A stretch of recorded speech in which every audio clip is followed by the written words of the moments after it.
What up, New Gaming Order? This is Alex Lexus, aka the New Jersey Juggernaut, hit with the Pimp Smack and Head Crush, coming at you with another segment for Lunchtime TV.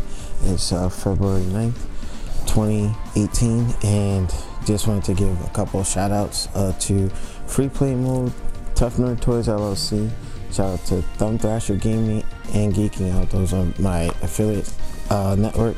You know, make sure you check out their brands. You know, they're my brother in arms, so please lend them your support. With that, I wanted to touch on a couple of things pertaining, I guess, to the Marvel verse and some of the state of Capcom right now, but just a bit of education. Many of you guys are excited to see Black Panther and all that, but I'm not trying to be a killjoy, but I want to say he is not the first Black superhero on the silver screen. Many of you who forgot Wesley Snipes had portrayed a movie-verse version of Blade. If you didn't know, Blade is part of the Marvel universe, go check it out. Geeking Out actually, you know, is tailored to, you know, the comic book lore, stories, continuities, things of that nature. So yeah, Blade was in essence the first, and actually the first chance that they even took going into that realm, you know. So Black Panther is the first that's getting such a large budget for the type of character that he is. So just wanted to put that out there because I cringed. I was like, he's not the first. He's the first that's going to be pushed at the level, you know, because Blade again was just, you know, a little thing. New Line Cinema went out there, did their thing, and the first Blade was my favorite.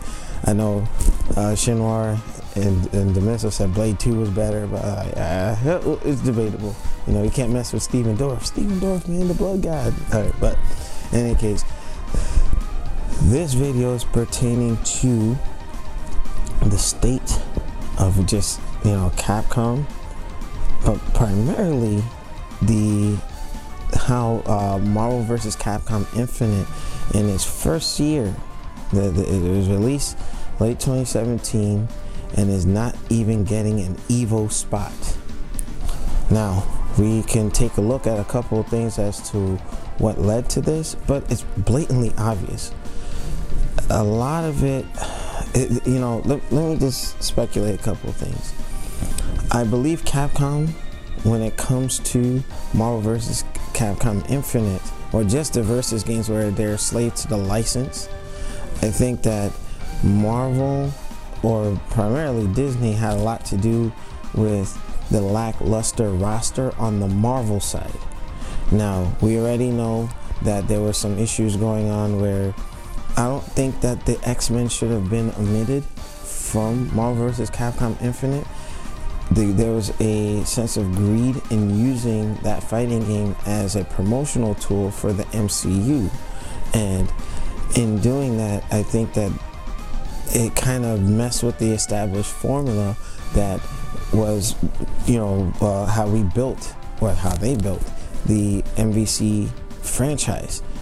You always had, well, it started off with Children of the Atom, okay? And then you went into, you know, X-Men vs. Street Fighter, which also spawned new sprites, a new generation of animation into the Alpha series, and then all of a sudden you got the Versus, you know, X-Men vs. Street Fighter. And shout out to Free Play Mode because he is aka the Bloomfield champ. He actually was playing Marvel vs. X-Men vs. Street Fighter with a broken hand, and he was using Akuma, and he did the Temagozanku, and the guy was using Sabretooth, and the last fireball from that downward attack hit Sabretooth on a chip, killed him. Everyone was, oh my god, it was crazy, you know? But you gotta remember, those, I mean, memories. You don't have certain characters like that in Infinite, and it felt bland. You know, I think a lot of it was they ignored what made the Versus series great. There was that roster that everybody grew up with. So, you know, at least in Infinite, Wolverine, Storm, Cyclops should have been in it. Period. You know, an X-Men showing where, I guess in Marvel or DC's or in Disney's mind is, oh, the X-Men aren't relevant anymore. And that was just them trying to stick it to Fox because they didn't want to give the movie license back. So look at how that worked out for you. Now, on the flip side, you know, Capcom, their roster was, here's my thing, Firebrand. Why did he come back? They could have brought back Captain Commando. There were so many other characters that I could have seen, you know, returning into the Marvel vs. Capcom universe. Not to mention, you know, rumor has it that they had half the budget of one DLC pack for Street Fighter V. So obviously, with a low budget, utilizing and recycling a lot of assets from Marvel vs. Capcom Infinite, you know, a lot of us are just like, okay, I see why Frank West would come back. I would see why a Firebrand or Arthur would come back, because they already had those assets to use because they had a limited budget. But Disney, if you're gonna do this right, being that you own Marvel and you're working with Capcom, give them what they need to succeed. Give them the assets that they need. Look at Bandai Namco and Arc Systems and how Dragon Ball FighterZ came out. They had everything, and they're a small studio. Arc Systems came out and made, like, it just blew it out the water, right? And Shinra called it. Now, you know, Dragon Ball FighterZ, in essence, gave the heave-ho to Marvel vs. Capcom Infinite for EVO 2018. And it's so many different things, so many different things went wrong in terms of, you know, Disney with the selection of the roster.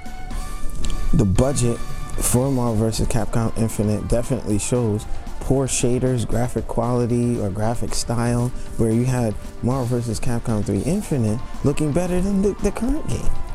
So it's just train wreck. You're looking at Capcom messing up from Street Fighter Cross Tekken, which had potential. That game should have come out a lot better than it did. Then you have Street Fighter V, which that, you know, debacle of a launch, and with Arcade Edition, it just, now the game has become somewhat reputable, or at least, you know, legitimate in my eyes. Okay, and Dragon Ball FighterZ coming out and freaking in 1 week did the number, like 4 times the numbers that Street Fighter V did. Like, Capcom got to get their stuff together, and you wonder why they're in the state that they're in. You got Dead Rising, the sequel, is supposed to be scaled back in scope. They just let go of 50 employees in Capcom Vancouver. You know, it's just all this stuff. It's like, okay, these investors that are trying to make Capcom turn a profit, get new investors. Capcom needs to have that freedom to do what Capcom used to do. And truth be told, we're in an evolving time. It's like a revolving door. It's probably not even the same people that, like, for instance, Konami. How Konami was one of the greats. Now Metal Gear survived. Like, you know what I mean? It's just, you have to have the right people in the right places at the right time. You know, I just read a book called The Carpenter by John Gordon. And I tell you, when you're doing anything, when I was making my Gouken for Mugen, when I would do this show, setting up this green screen and a whole bunch of other things, you have to love, serve, and care. Capcom has to learn to love to make the games that they make. Serve, make sure that they're properly giving the adequate support, DLC, you know, when Seth Killian was there, or Combo Fiend, you know, crowd engagement. And then care for what you're doing. It's almost as if they're turning into a factory or something like American Idol, where they're just doing the rinse and repeat and just like throwing things out there.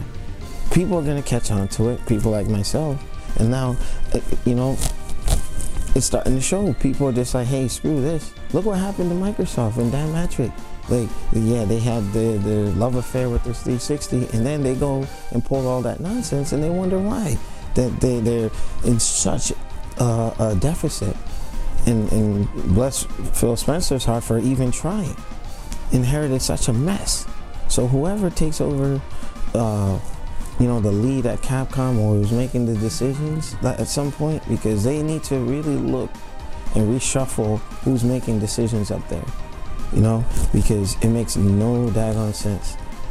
Marvel vs. Capcom Infinite not at Evo in its first year's run, that's bad. Not even Cross Tekken suffered that fate. So that goes to say, how can Capcom fix it? Now they got a smear on their reputation, and because of the lack of sales, lack of support, and the negative response from the fighting game community, we probably won't see another Versus game for a long time, if at all.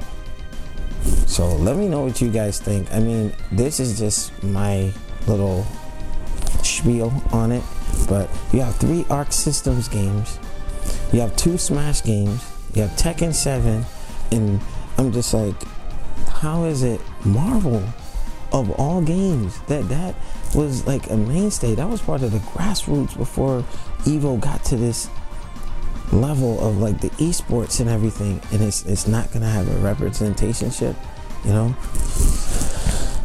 Say it ain't so. Say it ain't so. My hope is, I'm not a great fan of Marvel vs. Capcom Infinite, but it should be there, for legacy's sake, you know. But I'm telling you, if they put Wolverine, Storm, and Cyclops in there, they will see some sales. Believe me when I tell you, it's just something so simple. The game plays fine, you know, not great, but it plays fine. I have fun with it, you know. But sad. So without drawing this thing out, make sure you rate, comment, and subscribe. Check us out on newgamingorder.com for the latest and greatest. Tune in to our Dragon Ball podcast with Biff, Shinwar, and Demizo Free Play Mode if he is to be a guest. And shout out to all who have been subscribing, Blazing, Black Dragon, a couple of you other folks. I wanted to give Black Dragon a shout out because I said something I probably like kind of needled him a little bit, and he said I'm like a Microsoft slave or something. It was just a joke, brother. You know, I like to bust chops. But in any case, again, rate, comment, and subscribe. I'll see y'all later. Hit me out with the head crush.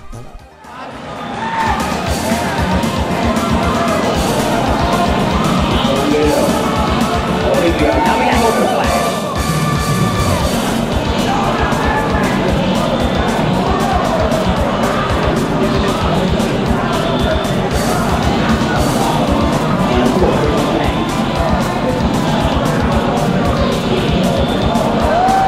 Not giving up. Never over till it's over. Never over till it's over. It's Marvel, baby. We can have a whole thing moving in a second. To a real match. We just got a real match. We just got a real match. Let's go. Let's go. Straight SP mode right now. 1-on-1.